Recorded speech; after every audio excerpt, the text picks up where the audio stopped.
Tu në gjatë jeta uroj të jeni mirë. Miq dashur, sapo kam mbritur në Tiranë dhe kisha shumë dëshirë të flas, do të flas shumë shkurt për atë që është duke ndodhur sot në Europë dhe debatin më të madh pas sulmit që i ka bërë Donald Trumpi, sulmit të jashtëzakonshëm që i ka bërë Europës dhe ku ka deklaruar se nëse Europa do të vazhdojë kështu, ajo do të zhduket, do të shparoset, do të shuhet çfarë është duke ndodhur në Europë. Kush do ta filloj luftën i pari?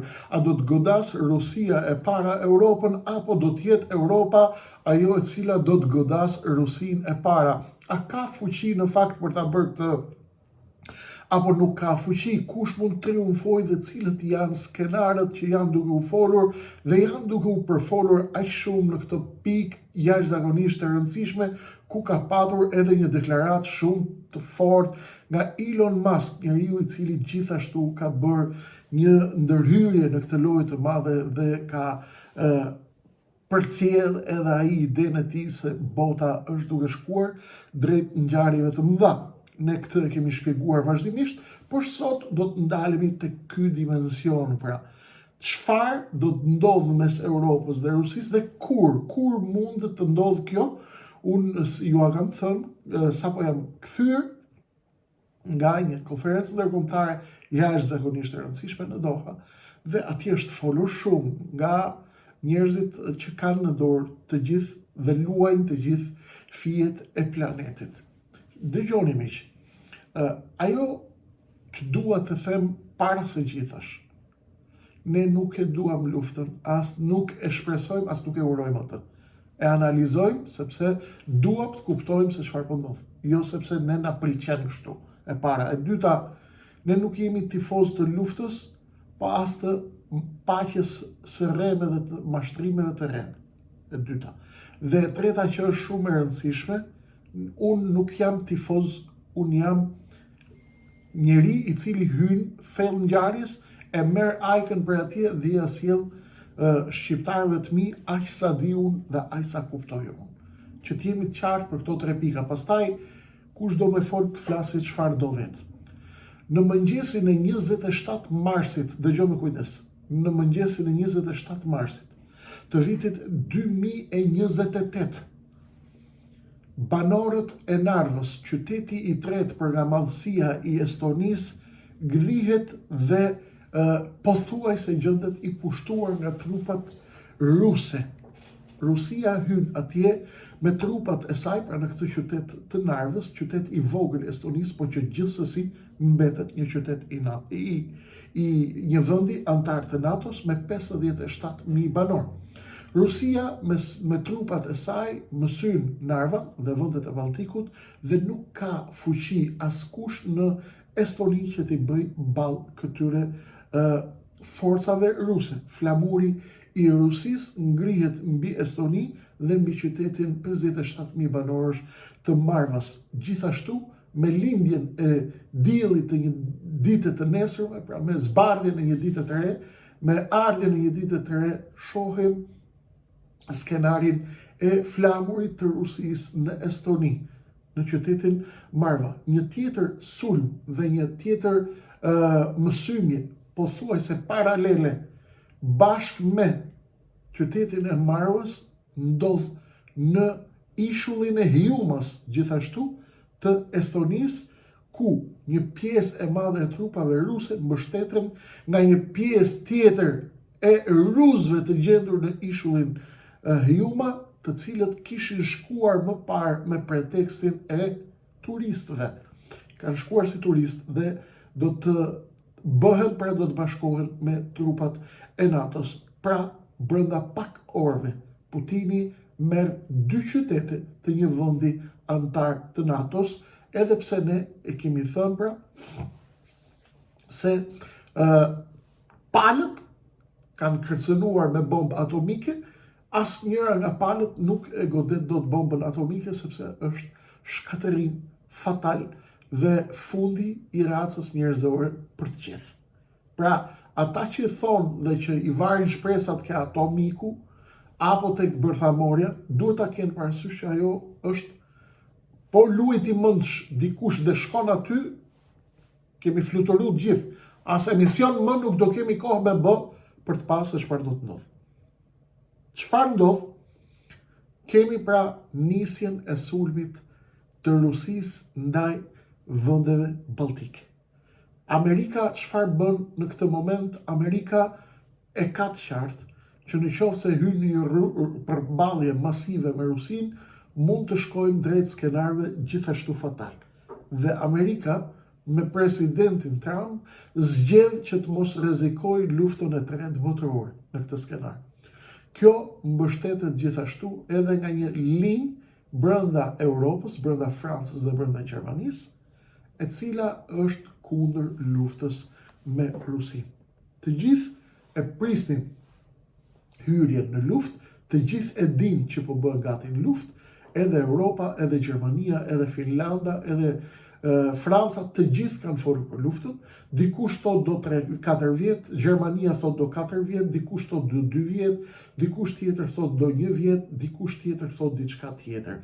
Suedezët kanë dalë dhe kanë thënë ditët e fundit dhe orët e fundit që ne nuk duhet të përjetojmë me panik atë që është duke ndodhur, sepse ne nuk kemi çfarë t'i bëjmë kësaj historie, ne thjesht duhet të përgatitemi për më të keqen. Duhet të përgatitemi të përballemi me Putinin. Duhet të shkojmë drejt një përplasje të cilën ne nuk e evitojmë dot.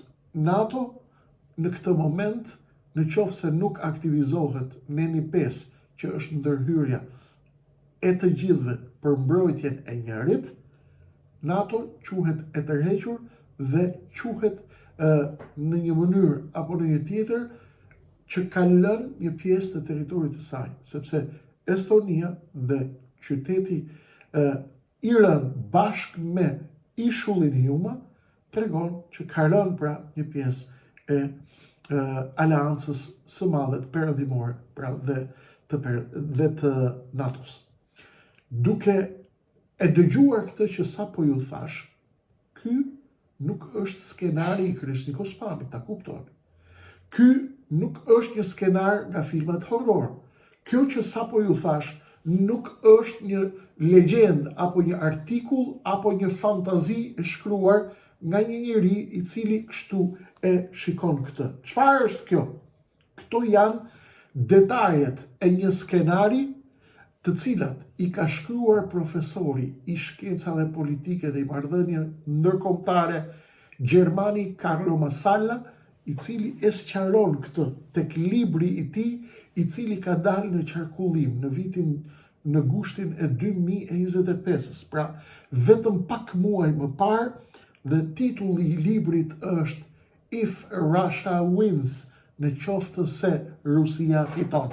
Pra, kjo që sapo thash, ky skenar i rënies së një pjesë të Estonisë dhe një pjesë të NATO-s, me mësymjen e trupave ruse në mëngjesin e marsit, 28 marsit të 2028-s, nuk është ajo që unë po them.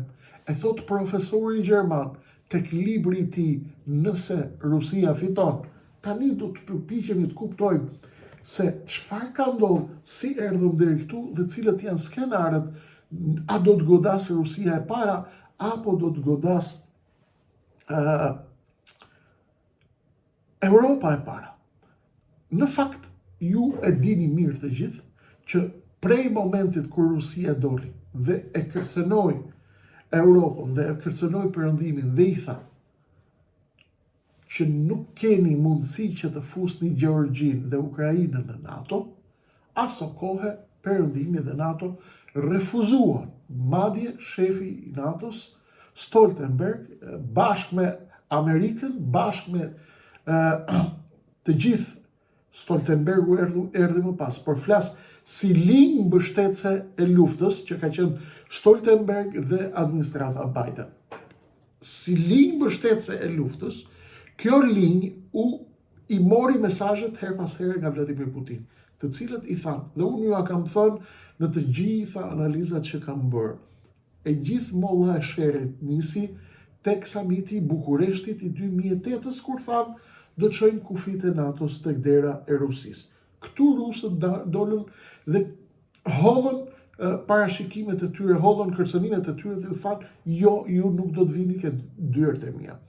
Edhe pse Rusia i kërcënoi, edhe pse Rusia i tha që nuk keni për t'i sjell tek dyert e Rusisë fuqit forcat e NATO-s, NATO vazhdoi përpara bashkë me Europën, bashkë me Amerikën e linjës Biden, e cila ishte mbështetëse e pa rezervë, pas një rezervë për Zelenskin dhe për luftën në Ukrainë.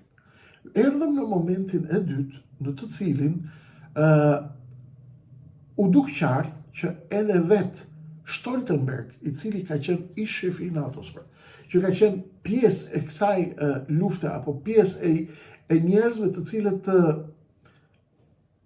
kanë dashur që të vazhdohet të mbështetet Ukraina, e shkruan tek libri i tij, të cilin e ka botuar para pak javësh. Zoti Stoltenberg çfarë thotë? Thotë ne gabuam në mënyrë fatale që e mbështetëm të kursyer Ukrainën. Pra, ka dash thyer koka e Putinit prej fillimit të luftës.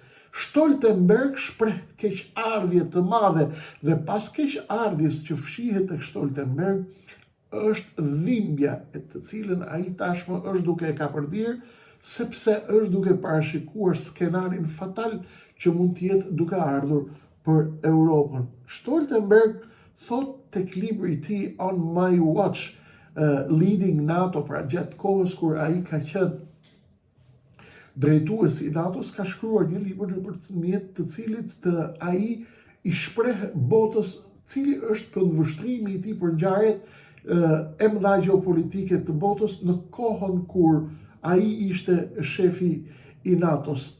Stoltenberg sheh tek libri i tij gjithashtu dhe thotë se sanksionet apo pengesat që i vum, barrierat që i vendosëm Ukrainës, qoftë amerikanët, por qoftë dhe francezët me britanikët, për të përdorur armatimet me kujdes ndaj Rusisë, ishin fatale, thot Stoltenberg. Pse? Sepse macës i kputet koka prej natës së parë. Stoltenberg shkruan gjithashtu se paralajmërimi britanik dhe francez, por jo vetëm, edhe ai amerikan, për Storm Shadow, raketat Storm Shadow, që Ukraina të mos i përdor masivisht për të goditur Rusin, erdhi si qëllim i vendimit që kishte marrë Europa për të mos e provokuar veçanërisht Londra dhe Parisi, bashkë me Berlinin, për të mos e provokuar përtej kufive dhe përtej limiteve Vladimir Putinin. Më pas gjithë këtyre përplasjeve dhe pas gjitha këtyre kërcënimeve që erdhen dhe lëshuan secila nga palët, erdhi Donald Trump dhe u rikthye në shtëpinë e bardhë dhe në Europë e panë me frikë të madhe këtë. Pse?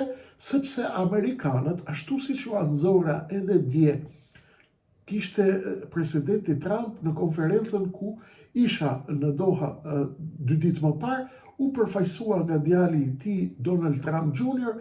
Unë e publikova në faqen time në Facebook atë pjesë të fjalimit të Donald Trump Jr. e cila flet për luftën në Ukrainë. Pra, ai tha që ne nuk mundemi të bëjmë luftën e të tjerëve dhe në qoftë se Europa do të shkojë në luftë me Rusin, le të shkojë dhe le ta bëjë atë, ne do të japim mbështetjen tonë, por jo të marrim ne vendimin për luftë, por luftën në terren shkoj ta bëjë Amerika.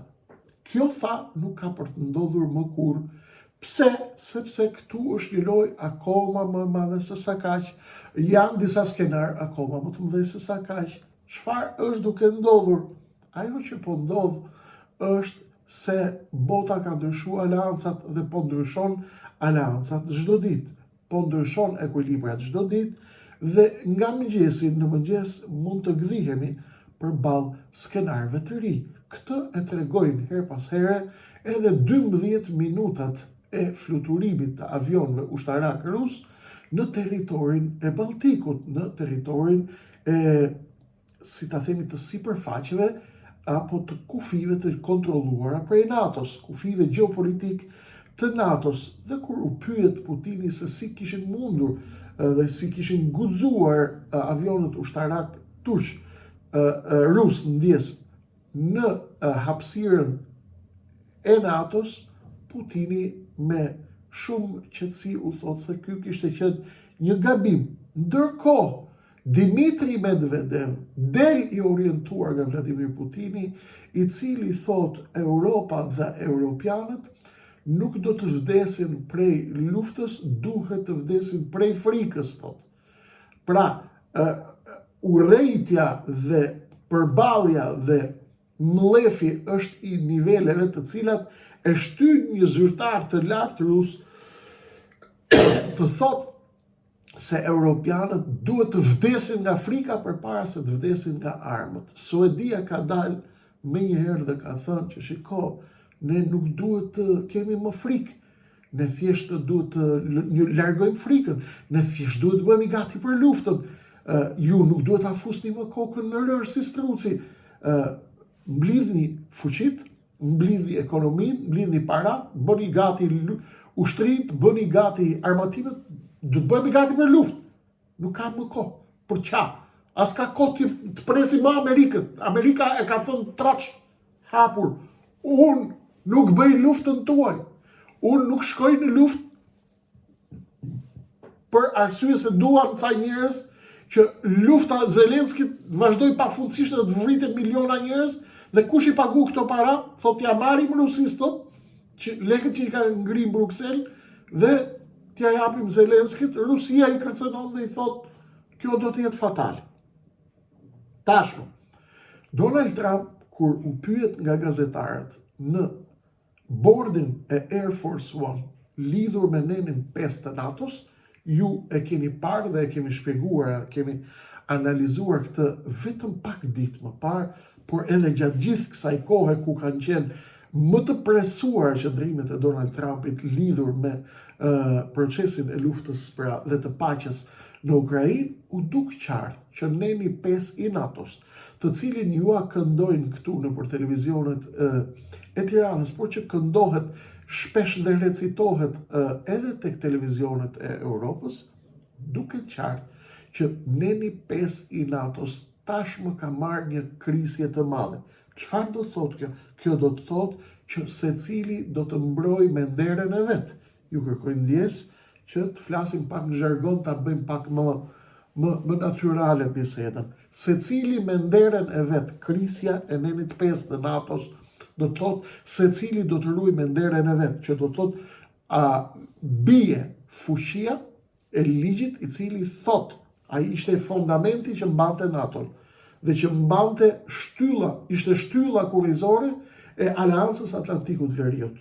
Që do të thotë goditja dhe krisja e nenit 5 të NATO-s, ku nëse hyn luftë një shtet do hyn gjithë të tjerët, kjo fillon dhe nis shkërmoqjen e besimit brenda vet Aleancës, por veçanërisht ndërmjet Aleancës midis Shteteve të Bashkuara të Amerikës nga njëra anë dhe Bashkimit Evropian. Bashkimi Evropian vazhdon të ngul këmbë se do të shkojnë në luftë, ndërkohë që 40% e fuqisë ushtarake të NATO-s është mbështetet vetëm tek Amerika, 40%, dhe gjithë pjesa tjetër e aleancës është 60%.